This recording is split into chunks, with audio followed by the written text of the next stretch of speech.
বুদ্ধিজীবী বিকেলে আসলে সর্বকিছুই পাওয়া যায়, খাওয়া যায়। এখন এই যে ভাই মুড়ি বিক্রি করে, তার সাথে মুখরার পায়া দেয়, 30 টাকা করে নেয়। আর এখানে আছে শরবতের পানি, সুন্দর মতো সে লেবুর শরবত।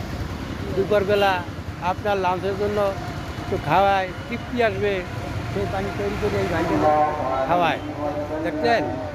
তো আপনারা যদি এখানে বুদ্ধিজীবী আসেন তো ভাই আপনারা খেতে পারবেন।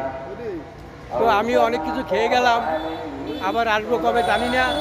তারপর একটা ভিডিও ধরলাম শুধু আপনাদের সামনে তুলে ধরার জন্য।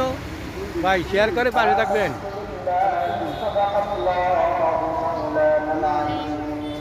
وصدق رسوله النبي الكريم ونحن على ذلك لمن الشاهدين